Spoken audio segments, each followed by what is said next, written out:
ನಮ್ಮ ನೇರ ಪ್ರಶ್ನೆಗಳಿಗೆ ಅತಿಥಿಗಳ ನೇರ ಉತ್ತರ. ಅದು ರಕ್ತದಲ್ಲಿನೇ ಬಂದಿದೆ ಅಂತ ಅನಿಸ್ತದೆ. ಕಾಂಗ್ರೆಸ್ನಿಂದ ಪಡೆದುಕೊಳ್ಬೇಕಂತ ಹೇಳಿ ನಾನು ಯಾವತ್ತೂ ಈ ಪಕ್ಷವನ್ನ ಸೇರಿಲ್ಲ. ಇಂಥ ನಿಷ್ಠಾವಂತರನ್ನ ಕಡೆಗೆ ಅನಿಸಿದ್ರೆ ಇದು ಪಕ್ಷದ ಕಾರ್ಯಕರ್ತರಿಗೆ ಒಂದು ಕೆಟ್ಟ ಮೆಸೇಜ್ ಹೋಗಲ್ವಾ? ಅದು ತಾವು ಹೇಳಿದ್ದು ಅತ್ಯಂತ ಸರಿಯಾದ ವಿಷಯ. ಯಾಕಂದ್ರೆ ಪಕ್ಷದ ಕಾರ್ಯಕರ್ತರು ಪಕ್ಷದ ಹೈಕಮಾಂಡ್ ಬಗ್ಗೆ ಆಗಲಿ ನಾಯಕರ ಬಗ್ಗೆ ಆಗಲಿ ಏನೋ ಒಂದು ವಿಶ್ವಾಸವನ್ನು ಇಟ್ಕೊಂಡು ನೋಡ್ತಿರ್ತಾರೆ. ಭರವಸೆ ಇದೆಯಾ ಮಾಡ್ತಾರೆ ಅಂತ? ಜೀವನ ನಡೆದಿರೋದೇ ಭರವಸೆ ಮೇಲೆ. ಈಗ ಬಿಜೆಪಿಯಲ್ಲಿ ಕೆಲವು ಸರ್ಪ್ರೈಸ್ ಕೊಡ್ತಾರೆ ಅವ್ರ ಕಾರ್ಯಕರ್ತರಿಗೆ. ಸಡನ್ ಆಗಿ ರಾತ್ರೋರಾತ್ರಿ ಅವ್ರಿಗೆ MLC ಮಾಡ್ತಾರೆ. ಆ ರೀತಿ ನಿಮ್ಮ ಪಕ್ಷದಲ್ಲಿ ಸರ್ಪ್ರೈಸ್ ಕೊಡ್ತಕ್ಕಂಥ ಕೆಲಸ ಯಾಕೆ ಆಗ್ತಾ ಇಲ್ಲ ಅಂತೇಳಿ ಕಾರ್ಯಕರ್ತರಿಗೆ? 100% ಆ ಕೆಲಸ ನಮ್ಮಲ್ಲಿಯೂ ಸಹ ಆಗಬೇಕು. ಕಾರ್ಯಕರ್ತ ಇದ್ರೇನೆ ಪಕ್ಷ ಇದ್ರೇನೆ ನಾಯಕರು ಇರ್ತೀವಿ. ನಿಮ್ಮ ಅಧ್ಯಕ್ಷರು ಹೇಳ್ತಾ ಇದ್ರು ಇಷ್ಟು ದಿವಸ ಪಕ್ಷಕ್ಕಾಗಿ ದುಡಿದಿರಿ, ಕೂಲಿ ಕೊಡಿ ಅಂತ ಹೇಳಿದ್ರು. ಅದಕ್ಕೆ ನಾನು ನಮ್ಮ ಅಧ್ಯಕ್ಷರಿಗೆ ಹೇಳಿದ್ದೀನಿ, ಅಧ್ಯಕ್ಷರೇ ತಾವು ತಮ್ಮ ಕೂಲಿಯನ್ನ ಪಡೆದಿದ್ದೀರಿ, ನಮ್ಮ ಕಾರ್ಯಕರ್ತರಿಗೆ ಕೆಳಗಿನ ಕಾರ್ಯಕರ್ತರಿಗೆ ನಿಮ್ಮ ಕಡೆ ಬಂದಂತ ಕೂಲಿಯನ್ನ ನೀವು ಕೆಳಗಿನ ಮಟ್ಟಕ್ಕೂ ಅದನ್ನ ಹಂಚಿ ಅಂತ ಹೇಳಿ ನಾನು ಕೇಳಿದ್ದೀನಿ. ಅಪ್ಪ ಮಂತ್ರಿ ಇರ್ತಾನೆ, ಮಗನ MLC ಮಾಡೋದು, MLA ಮಾಡೋದು, MP ಮಾಡೋದು. ಯಾರನ್ನೋ ತಂದು ಒಬ್ಬ ಮುಖಂಡರ ಸಂಬಂಧಿಕರು ಅಥವಾ ಮಕ್ಕಳು ಅಂತ ಹೇಳಿ ತರುವುದು ಅದು ಅಷ್ಟು ನ್ಯಾಯಯುತವಾಗಿ ಇರೋದಿಲ್ಲ. ದಯವಿಟ್ಟು ಆ ಕೆಲಸವನ್ನ ಯಾವುದೇ ಪಕ್ಷದವ್ರು ಮಾಡಿದ್ರು ಸಹ ಅದು ಖಂಡನೀಯ. ಅಲ್ಲ, ಬೆಳಗಾವಿ ಜಿಲ್ಲಾ ಕಾಂಗ್ರೆಸ್ ಮನೆಯೊಂದು 3 ಬಾಗಿಲು ಅಂತ ಚರ್ಚೆ ಆಗ್ತಾ ಇದೆ. ಒಂದ್ ಕಡೆ ಜಾರಕಿಹೊಳಿ, ಮತ್ತೊಂದ್ ಕಡೆ ಹೆಬ್ಬಾಳ್ಕರು, ಮತ್ತೊಂದ್ ಕಡೆ ಸೌದಿ. ನೇರವಾಗಿ ದಿಟ್ಟವಾಗಿ ಹೇಳುವಂತ ಒಂದು ಅದು ನೆಗೆಟಿವ್ ಅನ್ನು ಸಹ ಆಗ್ಬಹುದು. ನೆಗೆಟಿವ್ ಗುಣ ಅಂದ್ರೆ ಕೆಲವು ಸಂದರ್ಭದಲ್ಲಿ ಸ್ವಲ್ಪ ಬಹಳ ಯೋಚನೆ ಮಾಡಿ ಹೇಳ್ತಾರೆ ಅಧ್ಯಕ್ಷರು. ಇಲ್ಲ, ಹಾಗೇನಿಲ್ಲ. ನಮ್ಮ ನೇರ ಪ್ರಶ್ನೆಗಳಿಗೆ ಅತಿಥಿಗಳ ನೇರ ಉತ್ತರ. ಇದುವೇ ಬಿಗ್ ನ್ಯೂಸ್ ಚಕ್ರವ್ಯೂಹ. ನಾನು ಸಂತೋಷ್ ಶ್ರೀರಾಮುಡು. ನನ್ನ ಜೊತೆ ಇದ್ದಾರೆ ಬೆಳಗಾವಿ ಜಿಲ್ಲಾ ಕಾಂಗ್ರೆಸ್ನ ಅಧ್ಯಕ್ಷರು, ಬೆಳಗಾವಿ ಜಿಲ್ಲಾ ಗ್ಯಾರಂಟಿ ಅನುಷ್ಠಾನ ಸಮಿತಿ ಅಧ್ಯಕ್ಷರು ಆಗಿರ್ತಕ್ಕಂತಹ ವಿನಯ್ ನಾವಲಗಟ್ಟಿಯವರು. ವಿನಯ್ ನಾವಲಗಟ್ಟಿಯವರ ಕಾರ್ಯಕ್ರಮಕ್ಕೆ ತಮಗೆ ಆತ್ಮೀಯವಾದ ಸ್ವಾಗತ. ವಿನಯ್ ನಾವಲಗಟ್ಟಿಯವರು ಸ್ವಾತಂತ್ರ್ಯ ಹೋರಾಟಗಾರರ ಮೊಮ್ಮಗ. ತಮ್ಮದು ಹಿನ್ನೆಲೆ ಏನು, ಯಾವ ಊರು?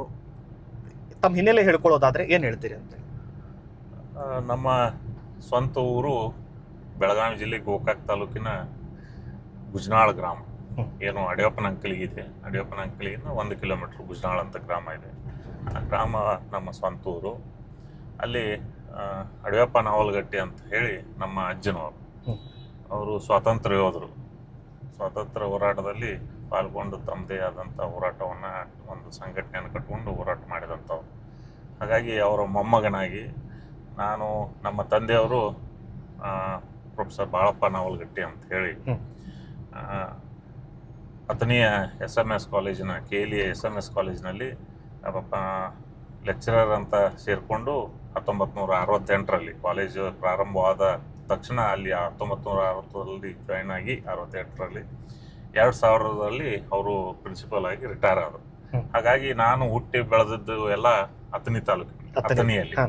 ಹಾಗಾಗಿ ನನ್ನ ಎಲ್ಲ ಶಿಕ್ಷಣ ಪದವಿಯವರೆಗೆ ನಾನು ಎಲ್ಲವನ್ನ ಶಿಕ್ಷಣವನ್ನು ಅಥಣಿಯಲ್ಲಿನೇ ನಾನು ಪಡೆದಿದ್ದೀನಿ. ಅದಾದಮೇಲೆ ಊರು ಇಲ್ಲಿ ಇರೋದ್ರಿಂದ ವರ್ಷದಲ್ಲಿ 1-2 ಸರ್ತಿ ಏನು ಶಾಲೆಗೆ ರಜೆ ಇದ್ದಾಗ ನಾವೆಲ್ಲ ಇಲ್ಲಿ ಬರ್ತಿದ್ವಿ, ಊರಲ್ಲಿ ಇರ್ತಿದ್ವಿ. ಹೀಗಾಗಿ ಮೊದಲಿನಿಂದನೂ ನನಗೆ ನಮ್ಮ ಅಥಣಿ ಶಿವಗಳ ಆಶೀರ್ವಾದ ಹಾಗೂ ನಮ್ಮ ಅಡವಿ ಸಿದ್ದೇಶ್ವರ ಸ್ವಾಮೀಜಿ ಆಶೀರ್ವಾದ ಎರಡೂ ಹಿರಿಯ ನಮ್ಮ ಪುಣ್ಯ ಏನು ಸ್ವಾಮೀಜಿ ಅವ್ರ ಆಶೀರ್ವಾದ ನಡ್ಕೊಂಡು ಬಂದಿದ್ವಿ. ಈಗ ಕಳೆದ 30 ವರ್ಷಗಳಿಂದ ನೀವು ಕಾಂಗ್ರೆಸ್ನಲ್ಲಿ ಕೆಲಸ ಮಾಡ್ತಾ ಇದ್ದೀರಿ. ನಿಮ್ಗೀಗ 50ರ ಆಸುಪಾಸು, 50ರ ವಯಸ್ಸು ಆಸುಪಾಸು, ಅದು ಸುಮಾರು ನಿಮ್ಮ ಅರ್ಧ ಆಯಸ್ಸನ್ನು ನೀವು ಕಾಂಗ್ರೆಸ್ಗಾಗೆ ಕಳೆದಿದ್ದೀರಿ. ಯಾಕೆ ಕಾಂಗ್ರೆಸ್ಗೆ ಸೇರ್ಕೋಬೇಕಂತ ಯಾಕೆ ಅನ್ನಿಸ್ತು? ಯಾಕೆ ಕಾಂಗ್ರೆಸ್ಗೆ ಬಂದ್ರಿ ಅಂತೇಳಿ? ನಾನು ಮೊದಲಿಗೆ ಕಾಲೇಜಿನಲ್ಲಿದ್ದಾಗ ಎಲ್ಲ ನಮ್ಮ ಸಹಪಾಠಿಗಳೊಂದಿಗೆ, ಕಾಲೇಜು ವಿದ್ಯಾರ್ಥಿಗಳೊಂದಿಗೆ ನಾವು ಸಂಘಟನೆಯನ್ನು ಮಾಡಿಕೊಂಡು ಅವಾಗಿನಿಂದಲೇ ನಾವು ಎಲ್ಲ ಈ ಸಾಮಾಜಿಕ ಜೀವನದಲ್ಲಿ ಸೋಷಿಯಲ್ ವರ್ಕ್ಗಳನ್ನು ಮಾಡ್ತಾ ನಾವು ಅಥಣಿಯಲ್ಲಿ ಇದ್ವಿ. ಅದೇ ರೀತಿ ಒಂದು ಯಾಕೆ ನಾವು ಸಂಘಟನೆಯನ್ನು ಮಾಡಬಾರ್ದು ಅಂತ ಹೇಳಿ ಯೂತ್ ಫೆಡರೇಷನ್ ಅಂತ ಹೇಳಿ ಸಂಘಟನೆಯನ್ನು ನಾವು ಆ ಸಂದರ್ಭದಲ್ಲಿ ಪ್ರಾರಂಭವನ್ನು ಮಾಡಿದ್ವಿ. ಯಶಸ್ವಿಯಾಗಿ ಹಲವಾರು ಕಾರ್ಯಕ್ರಮಗಳನ್ನು ನಾವು ನಡೆಸ್ಕೊಂಡು ರೈತರಿಗಿರ್ಬೋದು, ಮಹಿಳೆಯರಿರ್ಬೋದು, ವಿದ್ಯಾರ್ಥಿಗಳಿರ್ಬೋದು, ಎಲ್ರಿಗೂ ಸಹ ಉಚಿತ ಮಣ್ಣಿನ ಒಂದು ಟೆಸ್ಟ್ ಮಾಡೋದಿರ್ಬೋದು, ಅಥವಾ ಬ್ಲಡ್ ಡೊನೇಷನ್ ಇರ್ಬೋದು, ಅಥವಾ ಆರೋಗ್ಯ ತಪಾಸಣೆ ಇರ್ಬೋದು. ಈಗ ಆಮೇಲೆ ದಸರಾ ಕ್ರೀಡಾಕೂಟ ಯುವಜನ ಸೇವಾ ಕ್ರೀಡಾ ಇಲಾಖೆಯೊಂದಿಗೆ ಕೈ ಜೋಡಿಸಿ ಪ್ರತಿಯೊಂದು ಅವರ ಕಾರ್ಯಕ್ರಮಗಳಲ್ಲಿ ನಾವು ಜಾಯಿಂಟ್ಲಿ ಅವ್ರ ಜೊತೆಗೆ ಸೇರಿಕೊಂಡು ಕಾರ್ಯಕ್ರಮಗಳನ್ನು ಕೊಡ್ತಾ ಇದ್ವಿ. ಹಾಗಾಗಿ ನಮಗೆ ರಾಜ್ಯ ಪ್ರಶಸ್ತಿಯು ಸಹ ನಮ್ಮ ಯೂತ್ ಫೆಡರೇಷನ್ಗೆ ಬಂತು. ನಾವೆಲ್ಲರೂ ಗೆಳೆಯರು ಕೂತ್ಕೊಂಡು ಅದನ್ನ ಮಾಡ್ತಾ ಇದ್ವಿ. ಆ ಸಂದರ್ಭದಲ್ಲಿ ನನ್ನ ಕಾರ್ಯವೈಖರಿಯನ್ನು, ನಮ್ಮ ಸಂಘಟನೆಗಳನ್ನು ನೋಡಿಕೊಂಡು ಕಾಂಗ್ರೆಸ್ ಪಕ್ಷದ ಮುಖಂಡರು ನಮಗೆ ಬಂದು ಭೇಟಿಯಾಗಿ, ಇಲ್ಲ ನೀವು ನಿಮ್ಮ ಶಕ್ತಿಯನ್ನು ನಮ್ಮ ಪಕ್ಷದಲ್ಲಿ ತೊಡಗಿಸಿರಿ, ನಮ್ಮ ಪಕ್ಷದ ಸಿದ್ಧಾಂತ ನಿಮ್ಮ ಸಿದ್ಧಾಂತ ಎಲ್ಲ ಒಂದೇ ಇದಾವೆ, ಹಾಗಾಗಿ ನೀವು ಯಾಕೆ ನಮ್ಮ ಪಕ್ಷದಲ್ಲಿ ಕೆಲಸವನ್ನು ಮಾಡಬಾರ್ದು, ನಮ್ಮ ಪಕ್ಷದಲ್ಲಿ ಗುರ್ಸ್ಕೋಬಾರ್ದು ಅಂಥೇಳಿ ನಮ್ಮನ್ನು ಕರೆದು ಆ ಸಂದರ್ಭದಲ್ಲಿ ಯೂತ್ ಕಾಂಗ್ರೆಸ್ಸಿನ ಜಿಲ್ಲಾ ಪ್ರಧಾನ ಕಾರ್ಯದರ್ಶಿಯನ್ನಾಗಿ ನನ್ನ ನೇಮಕ ಮಾಡಿದರು. ಹಾಗಾಗಿ ಆವತ್ತಿನಿಂದ ನಾನು ಕಾಂಗ್ರೆಸ್ ಪಕ್ಷದಲ್ಲಿ ಸೇರಿಕೊಂಡೆ. ಅದಾದ ನಂತರ 5 ವರ್ಷ ಯೂತ್ ಕಾಂಗ್ರೆಸ್ದಲ್ಲಿ ಕೆಲಸವನ್ನು ಮಾಡಿದ ನಂತರ ಸೇವಾದಳದ ಮುಖಂಡರು, ರಾಜ್ಯ ಮಟ್ಟದ ಅಧ್ಯಕ್ಷರಾದಂಥ ಲಕ್ಕೇಗೌಡರು, ಹಿರಿಯ ಸ್ವಾತಂತ್ರ್ಯ ಯೋಧರವರು, ಅವರು ಸಹ ಬಂದು, ಇಲ್ಲ ನೀವು ಸೇವಾದಳಕ್ಕೆ ನಮ್ಮ ಸಮಯವನ್ನು ಕೊಡಬೇಕು, ಸೇವಾದಳ ಸಂಘಟನೆಯಲ್ಲಿ ನೀವು ಕೆಲಸವನ್ನು ಮಾಡಬೇಕು ಅಂತೇಳಿ ಕೇಳ್ಕೊಂಡಾಗ ನಾನು ಯೂತ್ ಕಾಂಗ್ರೆಸ್ಸಿಂದ ಸೇವಾದಳಕ್ಕೆ ಬಂದೆ. ಸೇವಾದಳದ ಜಿಲ್ಲಾ ಮುಖ್ಯ ಸಂಘಟಕನಾಗಿ 5 ವರ್ಷ ಕೆಲಸವನ್ನು ಮಾಡಿದೆ. ಆ ಸಂದರ್ಭದಲ್ಲಿ ಅತ್ಯಂತ ಒಂದು ರಾಷ್ಟ್ರ ಮಟ್ಟದ ತರಬೇತಿ ಶಿಬಿರ NTC ಕ್ಯಾಂಪನ್ನು ಘಟಪ್ರಭಾದಲ್ಲಿ ನಾವು ಯಶಸ್ವಿಯಾಗಿ ಜರುಗಿಸಿ, ಅಲ್ಲೇ ನಾವು ಟ್ರೈನಿಂಗನ್ನು, ಅದರಲ್ಲಿ ಸೇವಾದಳದ ಟ್ರೈನಿಂಗ್, ಅತ್ಯುನ್ನತ ಟ್ರೈನಿಂಗನ್ನು ಪಡೆದುಕೊಂಡು ಸೇವಾದಳದಲ್ಲಿ ಕೆಲಸ ಮಾಡಿ, ಅದಾದ ನಂತರ 4 ವರ್ಷ ಸೇವಾದಳದ ರಾಜ್ಯ ಮಟ್ಟದ ಸಂಘಟನಾ ಕಾರ್ಯದರ್ಶಿಯಾಗಿ ಕೆಲಸ ಮಾಡಿ. ಇನ್ಸ್ಪಿರೇಷನ್ ಯಾರು ನಿಮ್ಗೆ ರಾಜಕೀಯಕ್ಕೆ ಬರಲಿಕ್ಕೆ ಅಂತ ಹೇಳಿ? ಪ್ರತಿಯೊಬ್ಬರು ಒಂದು ರೋಲ್ ಮಾಡಲ್ ಇರ್ತಾರೆ, ನಂಗೆ ಇಂಥವ್ರಿಂದ ನಾನು ಕಲಿಬೇಕು, ಇಂಥವ್ರಿಂದ ನಾನು ಹಿಂಗೆ ಒಂದು ಇನ್ಸ್ಪಿರೇಷನ್ ಅನ್ನೋದಿರುತ್ತೆ. ನಿಮ್ಮ ರೋಲ್ ಮಾಡಲ್ ಯಾರಿಂದ ಇನ್ಸ್ಪೈರ್ ಆಗಿ ನೀವು ರಾಜಕೀಯಕ್ಕೆ ಬಂದ್ರಿ ಅಂತ? ರಾಜಕಾರಣವನ್ನು ನಾವು ಚಿಕ್ಕಂದಿನಿಂದಲೇ ನೋಡ್ತಾ ಬೆಳೆದವರು. ಯಾಕಂದರೆ ನಮ್ಮ ಕುಟುಂಬ ಇದೆ, ನಮ್ಮ ಅಜ್ಜನವ್ರದ್ದು ಅವ್ರ ಕಾರ್ಯಗಳನ್ನು ನಾವೆಲ್ಲ ಕೇಳ್ತಾ ಇದ್ವಿ ನಮ್ಮ ತಂದೆಯವರಿಂದ. ಅವರು ಸ್ವಾತಂತ್ರ್ಯದಲ್ಲಿದ್ದಾಗ ಏನು ಮಾಡ್ತಿದ್ರು ಅನ್ನೋದ್ರ ಬಗ್ಗೆ. ಅದಾದ ನಂತರ ನಮ್ಮ ದೊಡ್ಡಪ್ಪನವರು, ನಮ್ಮ ತಂದೆಯವರ ಅಣ್ಣನವರು ಸಹ ರಾಜಕಾರಣದಲ್ಲಿದ್ದರು. ಅವರು ಹಲವಾರು ಸಹಕಾರಿ ರಂಗದಲ್ಲಿ ನಮ್ಮದೇ ಆದಂಥ ಛಾಪವನ್ನು ಮೂಡಿಸಿ ಕೆಲಸವನ್ನು ಮಾಡ್ತಾಯಿದ್ರು. ಹಾಗಾಗಿ ಅವ್ರನ್ನ ಭೇಟಿಯಾಗಲಿಕ್ಕೆ, ಅವ್ರ ಸಂಪರ್ಕದೊಂದಿಗೆ ಇದ್ದಂಥ ಎಲ್ಲ ಜಿಲ್ಲೆಯ ಮುಖಂಡರುಗಳು, ರಾಜ್ಯ ಮಟ್ಟದ ಮುಖಂಡರುಗಳು ಮೇಲಿಂದ ಇವೆಲ್ಲ ಮನೆಗೆ ಬರ್ತಿದ್ರು. ಹಾಗಾಗಿ ಆವತ್ತಿನಿಂದನೇ ನಾವು ರಾಜಕಾರಣದಲ್ಲಿ ಸಂಪರ್ಕ, ಬಹುಶಃ ಅದು ರಕ್ತದಲ್ಲಿನೇ ಬಂದಿದೆ ಅಂತ ಅನ್ನಿಸ್ತದೆ. ಹಾಗಾಗಿ ಅವರ ಎಲ್ಲ ಚಟುವಟಿಕೆಗಳನ್ನು ನಾನು ಸೂಕ್ಷ್ಮವಾಗಿ ಗಮನಿಸಿ ನಾನು ಅದನ್ನು ಮುಂದೆ ಅದೇ ನನಗೆ ರೂಪಾಂತರಗೊಂಡು ನಾನು ರಾಜಕಾರಣದಲ್ಲಿ ಉಳಿದುಕೊಂಡೆ. ಈಗ ನೀವು ಕಾಂಗ್ರೆಸ್ಸಲ್ಲಿ ಸಕ್ರಿಯವಾಗಿ ಕೆಲಸ ಮಾಡೋಕೆ ಸ್ಟಾರ್ಟ್ ಮಾಡಿ ಸುಮಾರು 30 ವರ್ಷಗಳಾಯಿತು. ಕಾಂಗ್ರೆಸ್ನಿಂದ ಏನೇನು ಪಡೆದುಕೊಂಡಿದ್ದೀರಿ ಅಂತ ನೀವು ಇಲ್ಲಿವರೆಗೂ? ಕಾಂಗ್ರೆಸ್ನಿಂದ ಪಡೆದುಕೊಳ್ಬೇಕಂತ ಹೇಳಿ ನಾನು ಯಾವತ್ತೂ ಈ ಪಕ್ಷವನ್ನು ಸೇರಿಲ್ಲ. ಯಾಕಂದರೆ ಪಕ್ಷದ ಸಿದ್ಧಾಂತ, ಪಕ್ಷ ಹಾಗೂ ಸಮಾಜಕ್ಕೆ ಏನಾದರೂ ನಮ್ಮದು ಒಂದು ಸೇವೆ ಇರಲಿ, ನಮ್ಮ ಕೊಡುಗೆ ಇರಲಿ ಅನ್ನೋ ಒಂದು ನಿಟ್ಟಿನಲ್ಲಿ ಏನು ನಾವು ಯುವಕರಿದ್ದಾಗ ಒಂದು ಹುಮ್ಮಸ್ಸು, ಒಂದು ಏನು ಗುರಿಯನ್ನು ಇಟ್ಕೊಂಡು ಸಾಧಿಸ್ಬೇಕನ್ನುವ ಛಲದಿಂದ ಏನು ಬಂದಿದ್ವಿ, ಅದನ್ನು ಗುರಿಯಾಗಿಟ್ಕೊಂಡು ನಾವು ಪಕ್ಷದಲ್ಲಿ ಕೆಲಸವನ್ನು ಮಾಡ್ತಾ ಜನಸಾಮಾನ್ಯರಿಗಾಗಲಿ, ಬಡವರಿಗಾಗಲಿ, ಎಲ್ರಿಗೂ ಸಹಾಯ ಆಗಲಿ, ಸಹಕಾರ ಸಿಗಲಿ ಅನ್ನೋ ಒಂದು ನಿಟ್ಟಿನಲ್ಲಿ ಕೆಲಸವನ್ನು ಮಾಡ್ತಾ ಬಂದಿದ್ದೀವಿ. ಹಾಗಾಗಿ ಪಕ್ಷದ ವತಿಯಿಂದ ಇಲ್ಲಿಯವರೆಗೂ ಪಕ್ಷದ ಪದಾಧಿಕಾರಿಯಾಗಿ ಕೆಲಸ ಮಾಡ್ಕೊತಾ ಬಂದೀನಿ. ಯಾವುದೇ ಅಧಿಕಾರಯುತ ಹುದ್ದೆಯನ್ನು ನಾನು ಇಲ್ಲಿವರೆಗೂ ಪಡೆದುಕೊಂಡಿಲ್ಲ. ಅಂದ್ರೆ ಕಾಂಗ್ರೆಸ್ ಪಕ್ಷದ ನಿಷ್ಠಾವಂತ ಕಾರ್ಯಕರ್ತನಾಗಿ ದುಡ್ಕೊಂಡು ಬರ್ತಾ ಇದ್ದೀರಿ ಇಲ್ಲಿವರೆಗೂ ಅಂತ? ಹೌದು. ಪಕ್ಷಕ್ಕೆ ಲಾಯಲ್ ಆಗಿ, ಕಮಿಟೆಡ್ ಆಗಿ 24/7 ಕಾರ್ಯಕರ್ತನಾಗಿ ಇಲ್ಲಿವರೆಗೂ ನಾನು ಕೆಲಸ ಮಾಡ್ತಾ ಇದ್ದೀನಿ. ಈಗ ಕಾಂಗ್ರೆಸ್ ಬೆಳಗಾವಿ ಜಿಲ್ಲಾಧ್ಯಕ್ಷರಾಗಿ ಬಹಳ ಸುದೀರ್ಘವಾಗಿ ತಾವು ಕೆಲಸವನ್ನು ಮಾಡ್ತಾ ಇದ್ದಾರೆ 11 ವರ್ಷದಿಂದ. ಯಾವ ರೀತಿ ಬೆಳಗಾವಿಯಲ್ಲಿ ತಮ್ಮ ಸಂಘಟನೆಯನ್ನು ಮಾಡಿದ್ರಿ, ಪಕ್ಷ ಸಂಘಟನೆಯನ್ನು ಅಂತೇಳಿ? ನಾನು ಏನು ಸೇವಾದಳದ ಯೂತ್ ಕಾಂಗ್ರೆಸ್ ಸೇವಾದಳ ಹಿಡ್ಕೊಂಡು ಜಿಲ್ಲಾ ಮಟ್ಟದಲ್ಲೇ ಸಂಘಟನೆಯಲ್ಲಿ ತೊಡಗಿದ್ರಿಂದ ಮುಂದೆ ಅದು ನನಗೆ ಅನುಕೂಲ ಆಯಿತು. ಯಾಕಂದರೆ ಜಿಲ್ಲಾ ಮಟ್ಟದ ಎಲ್ಲ ನಾಯಕರು ಸಂಪೂರ್ಣವಾಗಿ ನನಗೆ ಸಂಪರ್ಕದಲ್ಲಿ ಇರೋದರಿಂದ ಆಗಿನ ಎಲ್ಲ ನಾಯಕರುಗಳು, ಶಾಸಕರುಗಳು ಸೇರಿಕೊಂಡು, ಇಲ್ಲ ಒಳ್ಳೆಯ ಒಬ್ಬ ಕೆಲಸಗಾರನಿದ್ದಾನೆ, ಒಳ್ಳೆಯ ಸಂಘಟನೆಯನ್ನು ಮಾಡ್ತಾನೆ ಅಂತೇಳಿ ನನ್ನ ಮೇಲೆ ವಿಶ್ವಾಸವನ್ನಿಟ್ಟು ಏನು 2010ರಲ್ಲಿ ನನ್ನನ್ನು ಜಿಲ್ಲಾ ಪ್ರಧಾನ ಕಾರ್ಯದರ್ಶಿಯನ್ನಾಗಿ ನೇಮಕ ಮಾಡಿದರು. 2010ರಲ್ಲಿ ಶ್ರೀಮತಿ ಲಕ್ಷ್ಮೀ ಹೆಬ್ಬಾಳ್ಕರ್ ಅವರು ಜಿಲ್ಲಾ ಅಧ್ಯಕ್ಷರಾಗಿ ನೇಮಕ ಆದರು. ಆ ಸಂದರ್ಭದಲ್ಲಿ ಅವ್ರ ಜೊತೆ ನನ್ನನ್ನು ಸಹ ಪ್ರಧಾನ ಕಾರ್ಯದರ್ಶಿಯನ್ನಾಗಿ ಮಾಡಿ ನಾವು ಅವರು ಜಿಲ್ಲೆಯಲ್ಲಿ ಪಕ್ಷವನ್ನು ಸಂಘಟನೆ ಮಾಡಲಿಕ್ಕೆ ಭಾಳ ಒಂದು ಒಳ್ಳೆಯ ರೀತಿಯಿಂದ ಕೆಲಸವನ್ನು ಮಾಡಿ ಪಕ್ಷದ ಒಂದು ಸಂಘಟನೆಯನ್ನು ಮಾಡಿದ್ವಿ. ಅದಾದ ನಂತರ 2013ರಲ್ಲಿ ಏನು ವಿಧಾನಸಭಾ ಚುನಾವಣೆ ಬಂತು. ಆ ಚುನಾವಣಾ ಸಂದರ್ಭದಲ್ಲಿ ಅಚಾನಕ್ಕಾಗಿ ಲಕ್ಷ್ಮೀ ಹೆಬ್ಬಾಳ್ಕರ್ ಅವರಿಗೆ ವಿಧಾನಸಭೆಗೆ ಸ್ಪರ್ಧಿಸೋದಕ್ಕೆ ಟಿಕೆಟ್ ಕೊಟ್ಟರು. ಆ ಟಿಕೆಟ್ ಕೊಟ್ಟ ಸಂದರ್ಭದಲ್ಲಿ ಇನ್ನು ಪಕ್ಷದ ಸಂಘಟನೆಯನ್ನು ನೋಡ್ಕೋಬೇಕಲ್ಲ, ಯಾಕಂದ್ರೆ ಅವಾಗ ಅಖಂಡ 16 ಕ್ಷೇತ್ರಗಳು ಬರ್ತಿತ್ತು ಬೆಳಗಾವಿ ಗ್ರಾಮೀಣ ಜಿಲ್ಲೆಗೆ. ಹಾಗಾಗಿ ಅವರು ಟಿಕೆಟ್ ಸಿಕ್ಕ ಅಭ್ಯರ್ಥಿಯಾಗಿದ್ದಕ್ಕ ಸಂದರ್ಭದಲ್ಲಿ ಸಂಘಟನೆಗೆ ಸ್ವಲ್ಪ ಇದಾದ ಎಲೆಕ್ಷನ್ ಚುನಾವಣೆಯನ್ನು ನೋಡ್ಕೊಳ್ಳೋದು ಇದು ಆಗುತ್ತೆ ಅಂತ ಹೇಳಿ ಒಬ್ಬ ಹೊಸ ಅಧ್ಯಕ್ಷರನ್ನ ನೇಮಿಸಬೇಕು ಅಂತ ಹೇಳಿ ಹಂಗಾಮಿ ಅಧ್ಯಕ್ಷ ಅಂತ ಹೇಳಿ ನನ್ನನ್ನು ಆ ಸಂದರ್ಭದಲ್ಲಿ ನೇಮಕವನ್ನು ಮಾಡಿ ನನಗೆ ಕೆಲಸವನ್ನು ಕೊಟ್ಟು, ಆ ಸಂದರ್ಭದಲ್ಲಿ ನಾವು ಚುನಾವಣೆಯಲ್ಲಿ 4-5 ತಿಂಗಳು ನಾನು ಅಧ್ಯಕ್ಷನಾಗಿ ಒಳ್ಳೆಯ ಒಂದು ಚುನಾವಣೆಯಲ್ಲಿ ಕೆಲಸವನ್ನು ಮಾಡಿ ಒಳ್ಳೆಯ ಸ್ಥಾನಗಳು ನಮಗೆ ಲಭಿಸಿದವು. ಅದಾದ ನಂತರ ಮುಂದೆ 2015ರಲ್ಲಿ ಶ್ರೀಮತಿ ಲಕ್ಷ್ಮೀ ಹೆಬ್ಬಾಳ್ಕರ್ ಅವ್ರನ್ನ ಜಿಲ್ಲಾ ಅಧ್ಯಕ್ಷ ಸ್ಥಾನದಿಂದ ಅವ್ರನ್ನ ರಾಜ್ಯ ಮಹಿಳಾ ಅಧ್ಯಕ್ಷರನ್ನಾಗಿ ಪಕ್ಷದವರು ನೇಮಕವನ್ನು ಮಾಡಿದಾಗ ಮತ್ತು ಯಾರನ್ನ ಈ ಜಿಲ್ಲೆಯ ಚುಕ್ಕಾಣಿಯನ್ನು ಕೊಡಬೇಕು, ಅಧ್ಯಕ್ಷ ಸ್ಥಾನವನ್ನು ಕೊಡಬೇಕು, ಎಲ್ಲರನ್ನು ಸರಿದೂಗಿಸ್ಕೊಂಡು ಹೋಗುವಂಥ ವ್ಯಕ್ತಿ ಯಾರು ಅಂತೇಳಿ ಎಲ್ಲ ನಮ್ಮ ಹಿರಿಯರು ಸೇರಿಕೊಂಡು ಇಲ್ಲ ವಿನಯ್ ನಾವಲ್ಗಟ್ಟಿ ಅವ್ರನ್ನ ಮಾಡಿದರೆ ಒಳ್ಳೆಯದು, ಅವ್ರನ್ನ ಮುಂದುವರ್ಸ್ಕೊಂಡು ಹೋದರೆ ಒಳ್ಳೆಯದು ಅಂಥೇಳಿ ಆ ಸಂದರ್ಭದಲ್ಲಿ ನನ್ನನ್ನು ಪೂರ್ತಿಯಾಗಿ ಜಿಲ್ಲಾ ಅಧ್ಯಕ್ಷ ಸ್ಥಾನವನ್ನು ನನಗೆ ಜವಾಬ್ದಾರಿಯನ್ನು ವಹಿಸಿದರು. ಹಾಗಾಗಿ ಅವತ್ತಿನಿಂದ ಇಲ್ಲಿಯವರೆಗೂ ಸಹ ನಾನು ದೀರ್ಘಾವಧಿಗೆ ಹೌದು 11ನೇ ವರ್ಷ ಅಧ್ಯಕ್ಷನಾಗಿ ಇನ್ನು ಕೆಲಸವನ್ನು ಮಾಡ್ತಾ ಇದ್ದೆ.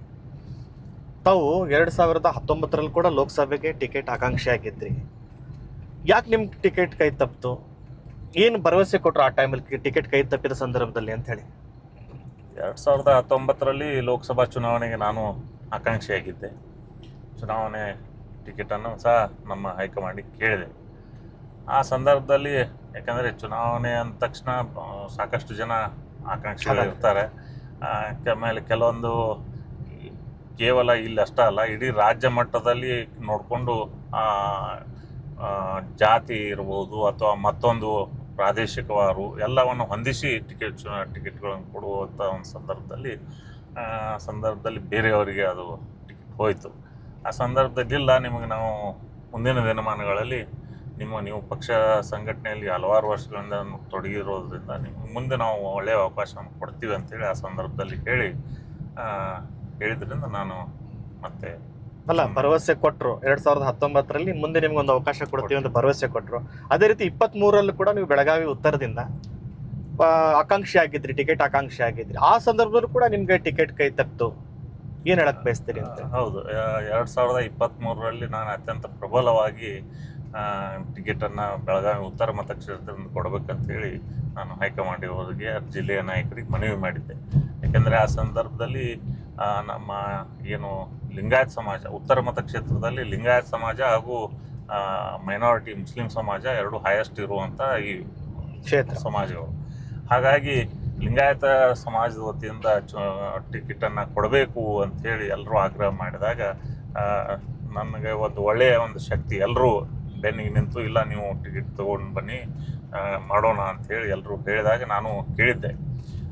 ಆದರೆ ಏನಾಯ್ತಂದರೆ 18 ಮತಕ್ಷೇತ್ರಗಳಲ್ಲಿ, ಬೆಳಗಾವಿ ಜಿಲ್ಲೆ 18 ಮತಕ್ಷೇತ್ರಗಳಲ್ಲಿ ಮೈನಾರಿಟಿ ಮುಸ್ಲಿಂ ಯಾರಿಗೂ ಒಂದು ಟಿಕೆಟ್ ಕೊಟ್ಟಿಲ್ಲ. ಒಂದು ಟಿಕೆಟ್ ಕೊಡಬೇಕು ಅಂತೇಳಿ ಅಂತಿಮ ಹಂತದಲ್ಲಿ ದೆಹಲಿಯಿಂದ ಒಂದು ನಿರ್ಧಾರ ಆಗಿ ಅಲ್ಲಿಂದ ಆದೇಶ ಬಂದ ತಕ್ಷಣ ನಾವು ಶಿಸ್ತಿನ ಸಿಪಾಯಿಯಾಗಿ, ಪಕ್ಷದ ಶಿಸ್ತಿನ ಸಿಪಾಯಿಯಾಗಿ ಏನು ಹೈಕಮಾಂಡ್ದವರು ಒಂದು ನಿರ್ದೇಶನ ಕೊಟ್ಟಿದ್ದಾರೆ ಅದರಂತೆ ನಾವು ಆ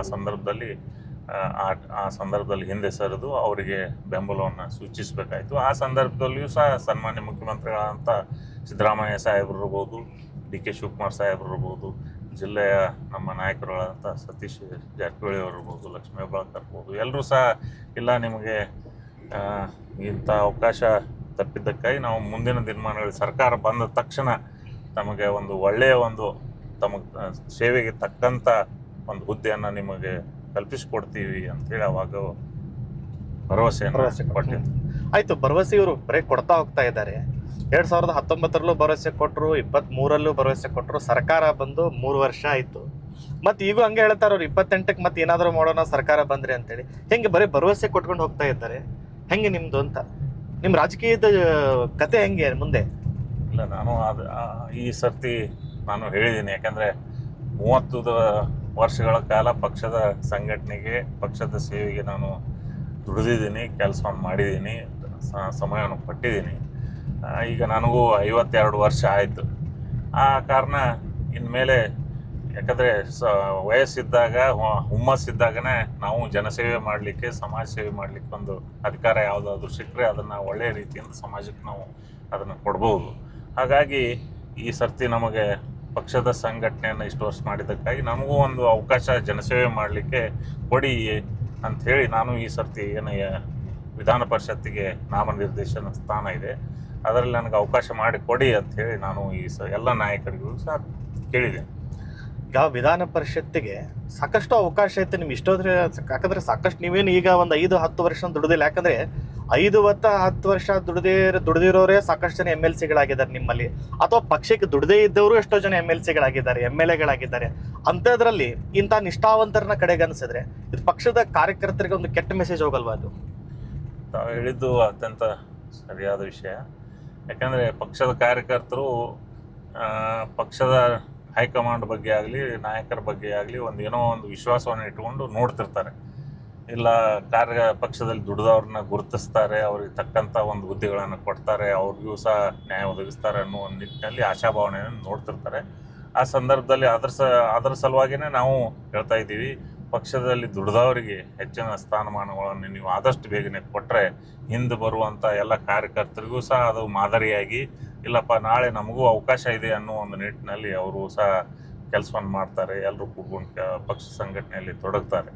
ಆ ಕಾರಣದಿಂದ ತಾವು ದಯವಿಟ್ಟು ಪಕ್ಷಕ್ಕೆ ಯಾರು ನಿಷ್ಠೆಯಿಂದ ದುಡಿದಿದ್ದಾರೆ, ಹೆಚ್ಚು ಕಾಲಾವಕಾಶವನ್ನು ಕೊಟ್ಟಿದ್ದಾರೆ, ತಮ್ಮ ಮನೆ ಮಠವನ್ನು ಎಲ್ಲ ಮರೆತು ಪಕ್ಷದ ಕೆಲಸಕ್ಕೆ ತೊಡಗಿಸಿಕೊಂಡಿದ್ದಾರೆ, ಅಂಥವರಿಗೆ ಒಂದು ಅವಕಾಶ ಕೊಡಿ. ಯಾರು ಚುನಾವಣೆಗಳಲ್ಲಿ ನಿಂತು ಚುನಾವಣಾ ರಾಜಕಾರಣ ಮಾಡುವ ಒಂದು ಎಬಿಲಿಟಿ ಇರ್ತದೆ, ಅಂಥವ್ರಿಗೆ ಅದರಲ್ಲಿ ಅವರಿಗೆ ಅವಕಾಶ ಕೊಡಿ.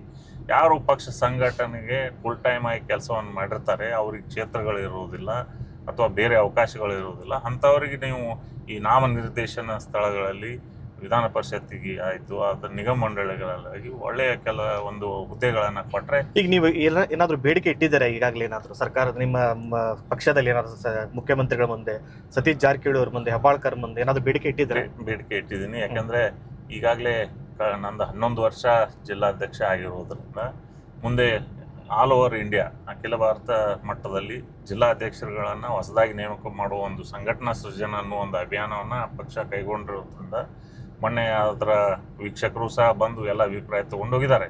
ಹಾಗಾಗಿ ಬಹುಶಃ ಇನ್ನೊಂದು 15 ದಿವಸಗಳಲ್ಲಿ ಹೊಸ ಅಧ್ಯಕ್ಷರನ್ನು ಆಯ್ಕೆ ಮಾಡ್ತಾರೆ ನಮ್ಮ ಕರ್ನಾಟಕದಲ್ಲಿ. ಹಾಗಾಗಿ 11 ವರ್ಷಗಳ ಸೇವೆಯನ್ನು ಮುಗಿಸಿದ್ದೀನಿ. ದಯವಿಟ್ಟು ಮುಂದಿನ ಅವಧಿಗೆ ನನಗೆ ಒಂದು ಜನಸೇವೆ ಮಾಡಲಿಕ್ಕೆ ನನಗೆ ವಿಧಾನ ಪರಿಷತ್ತಿಗೆ ನಾಮಕರಣವನ್ನು ಮಾಡಿ ಕೊಡಿ. ಒಂದು ಒಳ್ಳೆಯ ಒಂದು ಮೆಸೇಜನ್ನು ಪಾಸ್ ಮಾಡಿದಾಗುತ್ತೆ ಕಾರ್ಯಕರ್ತರಿಗೆ. ಯಾಕಂದರೆ ಪಕ್ಷ ದುಡಿದಂಥ ಕಾರ್ಯಕರ್ತರನ್ನ ಕೈ ಬಿಡೋದಿಲ್ಲ, ಪಕ್ಷ ಯಾವತ್ತೂ ನಿಮ್ಮೊಂದಿಗಿರುತ್ತೆ, ನಿಮ್ಮ ಕೈಯನ್ನು ಎತ್ತಿ ಹಿಡಿಯುತ್ತದೆ ಅನ್ನೋ ಒಂದು ವಿಶ್ವಾಸ ಅಥವಾ ಒಂದು ಮೆಸೇಜನ್ನು ಕಾರ್ಯಕರ್ತರಿಗೆ ಕೊಡಬೇಕು ಅಂತೇಳಿ ನಾನು ಭರವಸೆ ಇದೆಯಾ ಮಾಡ್ತಾರೆ ಅಂತ? ಜೀವನ ನಡೆದಿರೋದೇ ಭರವಸೆ ಮೇಲೆ, ಭರವಸೆಯನ್ನು ಇಟ್ಟಿದ್ದೀನಿ. ಈಗ ಬಿಜೆಪಿಯಲ್ಲಿ ಕೆಲವು ಸರ್ಪ್ರೈಸ್ ಕೊಡ್ತಾರೆ ಅವ್ರ ಕಾರ್ಯಕರ್ತರಿಗೆ. ಸಡನ್ ಆಗಿ ರಾತ್ರೋರಾತ್ರಿ ಅವ್ರಿಗೆ MLC ಮಾಡ್ತಾರೆ, ರಾಜ್ಯಸಭಾ. ಈಗ ನೋಡಿ, ಈರಣ್ಣ ಕಡಾಡಿ ಅವರು, ಅವ್ರು ಯಾವುದೇ ಹುದ್ದೆ ಇರಲಿಲ್ಲ, ಅವ್ರಿಗೂ ನಿಮ್ಮ ಥರನೇ ಪಕ್ಷಕ್ಕಾಗಿ ದುಡಿತಾನೆ ಬಂದಿದ್ರು, ಸಡನ್ ಆಗಿ ಅವ್ರು ರಾಜ್ಯಸಭಾ ಸದಸ್ಯರನ್ನಾಗಿ ಮಾಡಿಬಿಟ್ರು. ಆ ರೀತಿ ನಿಮ್ಮ ಪಕ್ಷದಲ್ಲಿ ಸರ್ಪ್ರೈಸ್ ಕೊಡ್ತಕ್ಕಂಥ ಕೆಲಸ ಯಾಕೆ ಆಗ್ತಾ ಇಲ್ಲ ಅಂತೇಳಿ ಕಾರ್ಯಕರ್ತರಿಗೆ ಆಗ್ಬೇಕಲ್ವಾ? ಅದು ಆಗಬೇಕು, 100ಕ್ಕೆ 100 ಆ ಕೆಲಸ ನಮ್ಮಲ್ಲಿಯೂ ಸಹ ಆಗಬೇಕು. ಯಾಕಂದರೆ ಕಾರ್ಯಕರ್ತ ಇದ್ರೇ ಪಕ್ಷ ಇದ್ರೇ ನಾಯಕರು. ಹಾಗಾಗಿ ಪಕ್ಷದ ಕಾರ್ಯಕರ್ತರನ್ನ ಯಾವುದೇ ಸಂದರ್ಭದಲ್ಲಿ ಕಡೆಗಣಿಸದೆ ಅವರಿಗೂ ಸಹ ಅಧಿಕಾರ ಬಂದ ತಕ್ಷಣ, ಯಾಕಂದರೆ ನಾವು ನೋಡ್ತೀವಿ ಹಲವಾರು ನಾಯಕರು ಪಕ್ಷದ ತಮ್ಮ ಹುದ್ದೆಗಳನ್ನು ಪಡೆದುಕೊಳ್ಳುವಲ್ಲಿ ನಾವು ಇಷ್ಟು ವರ್ಷ ದುಡಿದಿದ್ದೀನಿ, ನಾನು ಕೂಲಿ ಬೇಕು, ಕೂಲಿ ಕೇಳ್ತಾ ಇದ್ದೀನಿ ಅಂತ ಹೇಳಿದ್ದನ್ನು ನಾವೆಲ್ಲ ನೋಡ್ತಾ ಇರ್ತೀವಿ. ನಿಮ್ಮ ಅಧ್ಯಕ್ಷರು ಹೇಳ್ತಾ ಇದ್ರು ಇಷ್ಟು ದಿವಸ, ಪಕ್ಷಕ್ಕಾಗಿ ದುಡಿದಿರಿ, ಕೂಲಿ ಕೊಡಿ ಅಂತ ಹೇಳಿದ್ರು. ಅದಕ್ಕೆ ನಾನು ನಮ್ಮ ಅಧ್ಯಕ್ಷರಿಗೆ ಹೇಳಿದ್ದೀನಿ, ಅಧ್ಯಕ್ಷರೇ ತಾವು ತಮ್ಮ ಕೂಲಿಯನ್ನು ಪಡೆದಿದ್ದೀರಿ, ನಮ್ಮ ಕಾರ್ಯಕರ್ತರಿಗೆ, ಕೆಳಗಿನ ಕಾರ್ಯಕರ್ತರಿಗೆ ನಿಮ್ಮ ಕಡೆ ಬಂದಂಥ ಕೂಲಿಯನ್ನು ನೀವು ಕೆಳಗಿನ ಮಟ್ಟಕ್ಕೂ ಅದನ್ನು ಹಂಚಿ ಅಂತ ಹೇಳಿ ನಾನು ಕೇಳಿದ್ದೀನಿ. ಈಗ ಒಂದು ವೇಳೆ ತಮಗೆ ಕೊಟ್ಟಿರ್ತಕ್ಕಂತಹ ಭರವಸೆಯನ್ನು ಈಡೇರಿಸುವಲ್ಲಿ ಈ ಕಾಂಗ್ರೆಸ್ ನಾಯಕರೇನಾದರೂ ವಿಫಲ ಆದರೆ ತಮ್ಮ ಮುಂದಿನ ಹೆಜ್ಜೆ ಏನಿರುತ್ತೆ ಅಂತೇಳಿ ಹಾಗೆ ಕೇಳ್ತಾ ಇದ್ದೀನಿ. ಹೆಜ್ಜೆ ಮುಂದಿನ ಹೆಜ್ಜೆ ಅಂದರೆ ನಾವು ಇಷ್ಟು ದಿವಸ ನಂಬ್ಕೊಂಡು ಬಂದಿದ್ದು ಕಾಂಗ್ರೆಸ್ ಪಕ್ಷದ ಸಿದ್ಧಾಂತ. ಒಂದು ಸುಸಂಸ್ಕೃತ ಮನೆತನದಿಂದ ಒಂದು ಸಾಮಾಜಿಕ ಸೇವೆಯಲ್ಲಿ ತನ್ನನ್ನೇ ತೊಡಗಿಸ್ಕೊಂಡಂಥ ಒಂದು ಪರಿವಾರದಿಂದ ಬಂದಂಥ ನಾನು ಕೇವಲ ಪಕ್ಷದ ಹುದ್ದೆಗಾಗಿ ಸಿದ್ಧಾಂತವನ್ನು ಬದಲಿಸಿ ಹೋಗುವುದಿಲ್ಲ. ನನ್ನದೇ ಆದ ಸಿದ್ಧಾಂತದಲ್ಲಿ, ಪಕ್ಷದ ಸಿದ್ಧಾಂತದಲ್ಲಿ ಮುಂದುವರಿತೀನಿ. ಆದರೆ ಹೋರಾಟವನ್ನು ಬಿಡುವುದಿಲ್ಲ. ನನ್ನ ಬೇಡಿಕೆ ಇದೆ. ಬೇಡಿಕೆಗೋಸ್ಕರ ಕೊಡ್ತಾರೆ ಅನ್ನೋ ಒಂದು ಸಂಪೂರ್ಣ ಭರವಸೆ ಇದೆ. ಯಾಕಂದರೆ ಪಕ್ಷದಲ್ಲಿ ಇಷ್ಟು ವರ್ಷ ಕೆಲಸವನ್ನು ಮಾಡಿಸಿಕೊಂಡು ಹಾಗೆ ಕೈ ಬಿಡುವುದಿಲ್ಲ ಅನ್ನೋ ಒಂದು ಅಟೂಟ ಒಂದು ವಿಶ್ವಾಸ ಇದೆ. ಆ ವಿಶ್ವಾಸಕ್ಕೆ ಪಕ್ಷದವ್ರು ಸ್ಪಂದಿಸ್ತಾರೆ, ಹೈಕಮಾಂಡದವ್ರು ಸ್ಪಂದಿಸ್ತಾರೆ, ನಮ್ಮ ಜಿಲ್ಲೆಯ ನಾಯಕರು ಸ್ಪಂದಿಸ್ತಾರೆ ಅನ್ನೋ ಒಂದು ವಿಶ್ವಾಸ ನನಗಿದೆ. ಅದೇ ರೀತಿ ಎಲ್ಲ ನಮ್ಮ ಶಾಸಕರು ಸಹ, ಏನು ನಮ್ಮ ಜಿಲ್ಲೆಯ ಶಾಸಕರಿದ್ದಾರೆ, ಮಂತ್ರಿಗಳಿದ್ದಾರೆ, ಈಗಾಗಲೇ ಅವರೂ ಸಹ ನಮ್ಮ ಬೆಂಬಲವನ್ನು ಸೂಚಿಸಿದ್ದಾರೆ. ತಮ್ಮ ಬೆಂಬಲಿತ ಪತ್ರಗಳನ್ನು ಸಹ ಕೊಟ್ಟಿದ್ದಾರೆ, ನನಗೆ ಬೆಂಬಲವಾಗಿ ನಿಂತಿದ್ದಾರೆ. ಅವರು ಸಹ ಪಕ್ಷದ ಹೈಕಮಾಂಡ್ಗೆ ನಿಮ್ಮ ಬಗ್ಗೆ ನಾವು ಮಾತಾಡಿ ನ್ಯಾಯ ದೊರಕಿಸಿಕೊಡುವಲ್ಲಿ ನಾವು ಇದ್ದೀವಿ ಅನ್ನೋ ಒಂದು ನಿರ್ಧಾರವನ್ನು ತಿಳಿಸಿದ್ದಾರೆ. ಹಾಗಾಗಿ ನಂಬಿಕೆ ಇದೆ. ನಾವು ಈ ರಾಜಕಾರಣದಲ್ಲಿ, ಅದೇ ಪಕ್ಷಾತೀತವಾಗಿ ಹೇಳ್ತಾ ಇದ್ದೀನಿ, ಕಾಂಗ್ರೆಸ್ ಇರ್ಬೋದು, BJP ಇರ್ಬೋದು, JDS ಇರ್ಬೋದು, ಪಕ್ಷಾತೀತವಾಗಿ ಹೇಳೋದಾದ್ರೆ ಬರೀ ಕುಟುಂಬ ರಾಜಕಾರಣಕ್ಕೆ ಒಂದು ಜಾಸ್ತಿ ಮನ್ನಣೆ ಕೊಡ್ತಾ ಇದ್ದಾರೆ, ಅಥವಾ ಸಾಕಷ್ಟು ಕೋಟ್ಯಾಧೀಶ್ವರ ದುಡ್ಡು ಇರಬೇಕು ಅವ್ರ ಹತ್ರ, ಅಂಥವ್ರಿಗೆ ಜಾಸ್ತಿ ಮನ್ನಣೆ ಕೊಡ್ತಾರೆ. ದುಡ್ಡಿದ್ದವ್ರು ಎಷ್ಟೋ ಜನ ರಾತ್ರೋರಾತ್ರಿ MLC-ಗಳಾಗಿದ್ದಾರೆ, ರಾಜ್ಯಸಭಾ ಮೆಂಬರ್ಗಳಾಗಿದ್ದಾರೆ. ಇಲ್ಲ ಅಂತಂದ್ರೆ ಅಧಿಕಾರದಲ್ಲಿರ್ತಕ್ಕಂಥ ಅಪ್ಪ ಮಂತ್ರಿ ಇರ್ತಾನೆ, ಮಗನ MLC ಮಾಡೋದು, MLA ಮಾಡೋದು, MP ಮಾಡೋದು. ಅಂದ್ರೆ ರಾಜಕಾರಣಿಗಳ ಮಕ್ಕಳು ಮಾತ್ರ ಬೆಳೀತಾ ಇದ್ದಾರೆ. ಹೀಗೆ ರಾಜಕಾರಣಿ ಮಕ್ಕಳು ತಮ್ಮ ಮಕ್ಕಳನ್ನೇ ಬೆಳೆಸ್ತಾ ಹೋದ್ರೆ ಕಾರ್ಯಕರ್ತರ ಗತಿ ಏನು ಅಂತ ಹೇಳಿ ನಿಜವಾಗ್ಲೂ ಇದು ಚರ್ಚಾತ್ಮಕ ವಿಷಯ ಇದೆ. ಯಾಕೆಂದರೆ ಕಾರ್ಯಕರ್ತರು ಹಗಲಿರುಳು ತಮ್ಮ ಕೆಲಸಗಳನ್ನು ಬದಿಗೊತ್ತಿ ಪಕ್ಷದ ಸಿದ್ಧಾಂತಕ್ಕಾಗಿ, ಪಕ್ಷದ ಸಂಘಟನೆಗೆ ದುಡಿದಿರ್ತಾರೆ. ಆದರೆ ಕೊನೆಯ ಸಂದರ್ಭದಲ್ಲಿ ಏಕಾಏಕಿ ಯಾರನ್ನೋ ತಂದು ಒಬ್ಬ ಮುಖಂಡರ ಸಂಬಂಧಿಕರು ಅಥವಾ ಮಕ್ಕಳು ಅಂತ ಹೇಳಿ ತರುವುದು ಅದು ಅಷ್ಟು ನ್ಯಾಯಯುತವಾಗಿರೋದಿಲ್ಲ. ನಾನೇನು ಹೇಳ್ತೀನಿ, ಅವರು ಕೇವಲ ನಾಯಕರ ಮಕ್ಕಳಂಥೇಳಿ ಅಥವಾ ಶಾಸಕರ ಮಕ್ಕಳಂಥೇಳಿ ಅವ್ರಿಗೂ ಕೊಡಬಾರ್ದು ಅನ್ನೋದೇನಿಲ್ಲ. ಯಾಕಂದರೆ ಪ್ರಜಾಪ್ರಭುತ್ವದಿಂದ ಅವ್ರಿಗೂ ಹಾಕಿದೆ. ಆದರೆ ಅವರೂ ಸಹ ಯಾವ ರೀತಿ ನಮ್ಮ ಕಾರ್ಯಕರ್ತರು ತಮ್ಮನ್ನು ತೊಡಗಿಸಿಕೊಂಡು ಒಂದು ಸಮಾಜದಲ್ಲಿ ಗುರುತಿಸಿಕೊಂಡು ತಮ್ಮದೇ ಕೆಲಸ ಕಾರ್ಯಗಳಿಂದ ಗುರುತಿಸ್ಕೊಂಡಿರ್ತಾರೆ, ಅಂಥ ಒಂದು ನಿಟ್ಟಿನಲ್ಲಿ ಅದೇ ದಾರಿಯಲ್ಲಿ ಅವರು ಸಹ ಬೆಳೆದು ಬಂದರೆ ಅದಕ್ಕೆ ಯಾವ್ದು ಏನೂ ಅಡ್ಡಿ ಇಲ್ಲ, ಆತಂಕ ಇಲ್ಲ. ಆದರೆ ಏನೂ ಇಲ್ದೇ ಕೇವಲ ಎಲ್ಲೋ ರಾತ್ರೋರಾತ್ರಿ ಎಲ್ಲೋ ವಿದ್ಯಾಭ್ಯಾಸ ಮಾಡಿರ್ತಾರೆ, ಯಾವುದೋ ಒಂದು ಬಿಸ್ನೆಸ್ ಮಾಡ್ತಿರ್ತಾರೆ, ಏನು ಮಾಡ್ತಿರ್ತಾರೆ, ಕೊನೆಯ ಸಂದರ್ಭದಲ್ಲಿ ತಂದು ಲಾಸ್ಟ್ ಮೂಮೆಂಟ್ದಲ್ಲಿ ಅವರಿಗೆ ಟಿಕೆಟ್ ಕೊಡೋದಾಗಲಿ ಅಥವಾ ಅವ್ರನ್ನ ನಾಮಿನೇಟ್ ಮಾಡೋದಾಗಲಿ ಅದು ತಪ್ಪಂತೇಳಿ ನಾನು ಭಾವಿಸ್ತೀನಿ. ದಯವಿಟ್ಟು ಆ ಕೆಲಸವನ್ನು ಯಾವುದೇ ಪಕ್ಷದವ್ರು ಮಾಡಿದ್ರು ಸಹ ಅದು ಖಂಡನೀಯ, ಅದನ್ನ ಮಾಡಬಾರ್ದು ಅಂತೇಳಿ ನಾನು ವಿನಂತಿ. ಈಗ ಇದೆಲ್ಲವನ್ನು ಬದಿಗತ್ತಿ ಒಂದು ರಾಜಕೀಯ ವಿಷಯ ಮಾತಾಡೋದಾದ್ರೆ, ಈಗ ಸಿದ್ದರಾಮಯ್ಯ ಅವರನ್ನ ಬದಲಿಸಿ DK ಶಿವಕುಮಾರ್ ಅವ್ರನ್ನ CM ಮಾಡಿದ್ದಾರೆ. ಸಿದ್ದರಾಮಯ್ಯ ಅವರನ್ನ ಮುಖ್ಯಮಂತ್ರಿ ಸ್ಥಾನದಿಂದ ಏಕಾಏಕಿ ಕೆಳಗಿಳಿಸಿದ್ದು ಎಲ್ಲೋ ಒಂದು ಕಡೆ ಕಾಂಗ್ರೆಸ್ ಪಕ್ಷಕ್ಕೆ ಹಿನ್ನಡೆ ಆಗಬಹುದು ಅಂತ ಅನ್ಸುತ್ತಾ ಅಂತೇಳಿ? ಇಲ್ಲ, ಕಾಂಗ್ರೆಸ್ ಪಕ್ಷದಿಂದ ಏಕಾಏಕಿಯಾಗಿ ಸಿದ್ದರಾಮಯ್ಯವ್ರನ್ನ ಕೆಳಗಿಳಿಸಿದ್ದಾರೆ ಅನ್ನೋದು ತಪ್ಪು.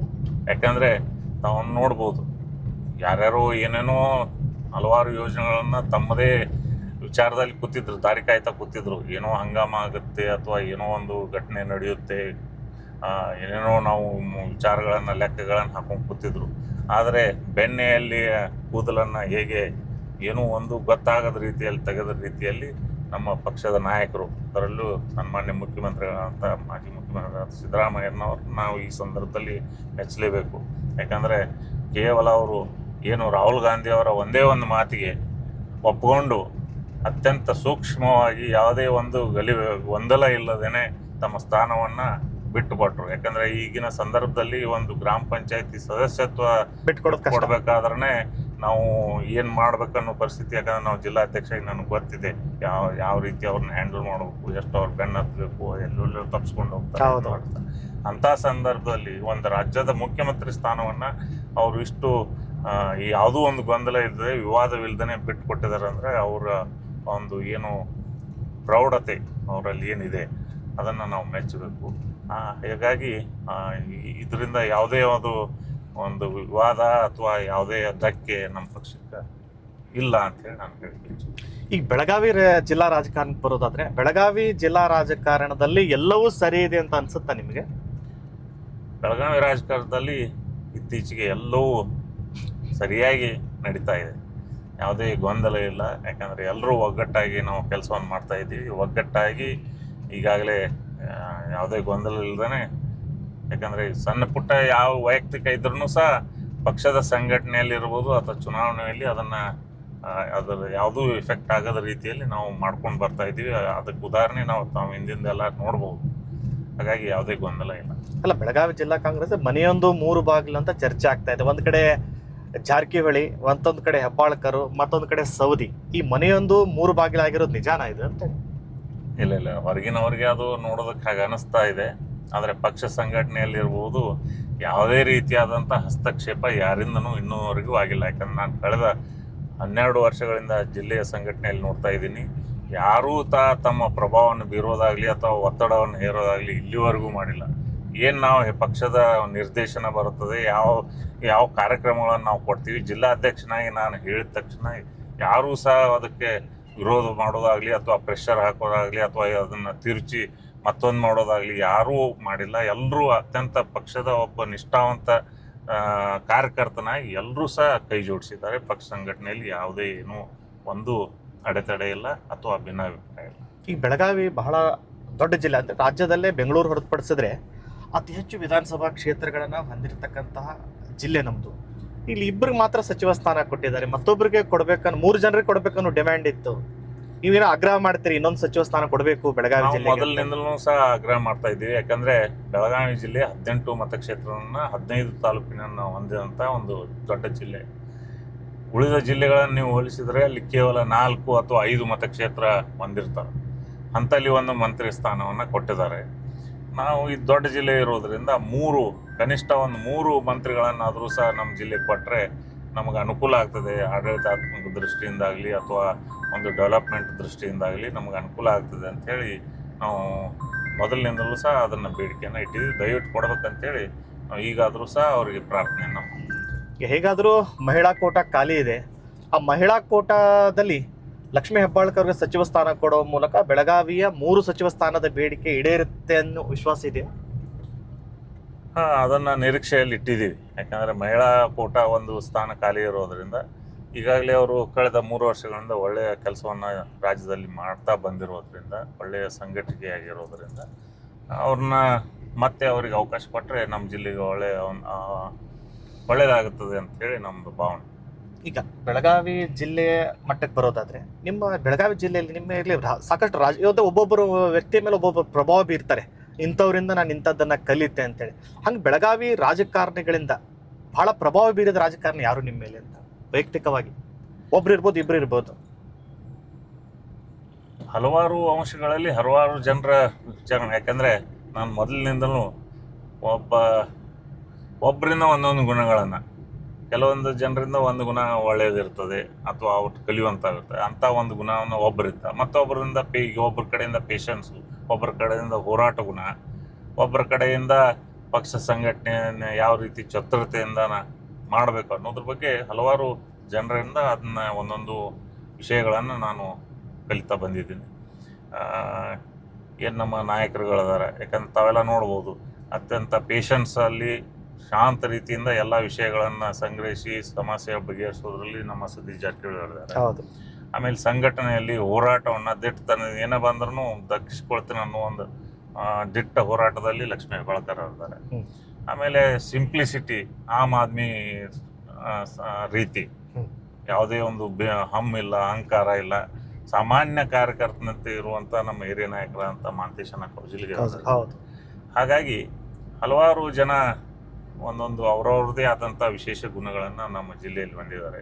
ಆಮೇಲೆ ಕೆಲಸ ಮಾಡುವ ನಿಟ್ಟಿನಲ್ಲಿ ಜನಸಾಮಾನ್ಯರ ಕೆಲಸವನ್ನು ಇಂಥ ಒಂದು ಹಿರಿಯರ ಎಷ್ಟು 80 ವಯಸ್ಸಿನ ಮೇಲ್ಪಟ್ಟಿದ್ರೂ ಸಹ ಮತ್ತೆ ಈಗಾದರೂ ಜನಸಾಮಾನ್ಯರ ಕೆಲಸಗಳಿಗಾಗಿ ಪ್ರತಿಯೊಂದು ಟೇಬಲ್ವರೆಗೂ ಹೋಗಿ ವಿಚಾರಣೆ ಮಾಡುವಂಥ ಅಭಿವೃದ್ಧಿ ದೃಷ್ಟಿಯಿಂದ ತಮ್ಮದೇ ಆದಂಥ ಕೊಡುಗೆ ಜಿಲ್ಲೆಗೆ ಕೊಟ್ಟಿರುವಂಥ ಪ್ರಕಾಶ್ ಹುಕ್ಕೇರಿ ಅವರು ಹೌದು, ಅವ್ರದ್ದು ಒಂದ್ಸಲ ನಾವು ಕಲಿಬೇಕಾಗ್ತದೆ. ಹ್ಮ್. ಯಾಕಂದ್ರೆ ಈ ವಯಸ್ಸಿನಲ್ಲಿ ಅವರು ಪ್ರತಿಯೊಂದು ಸಣ್ಣ ಕೆಲಸ ಇದ್ರು ಸರ್ ತಾವ ಸ್ವಂತಾಗಿ ಹೋಗಿ ಅವ್ರು ಅಟೆಂಡ್ ಆಗಿ ಅದನ್ನ ಕೆಲಸ ಮಾಡಿಸ್ಕೊಳ್ಳುವಂತ ಒಂದು ಏನು ಕಾರ್ಯಚಕ್ಯತೆ ಇದೆ ಅದನ್ನ ನಾವು ಕಲಿಬೇಕಾಗಿದೆ. ಹೀಗಾಗಿ ಎಲ್ಲರೂ ಸಹ ತಮ್ಮದೇ ಆದಂತಹ ವಿಶೇಷ ಗುಣಗಳನ್ನು ನಮ್ಮ ಜಿಲ್ಲೆಯಲ್ಲಿ.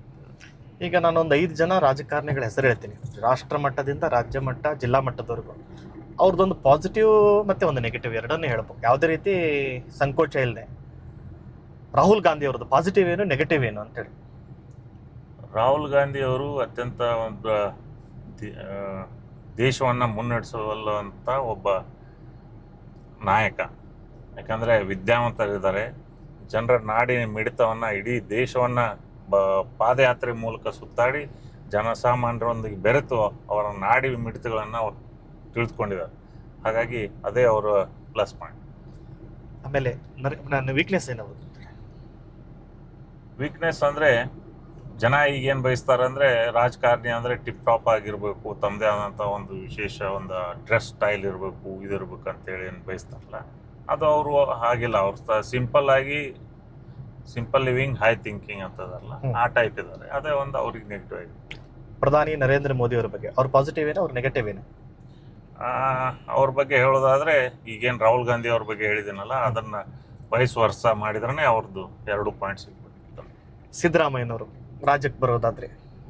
ಸಿದ್ದರಾಮಯ್ಯನವರು ಅತ್ಯಂತ ಒಬ್ಬ ಒಳ್ಳೆ ಆಡಳಿತಗಳನ್ನು ನಡೆಸುವಂತ ಒಂದು ಕೊಡುವಂತ ಒಬ್ಬ ಮುಖ್ಯಮಂತ್ರಿ.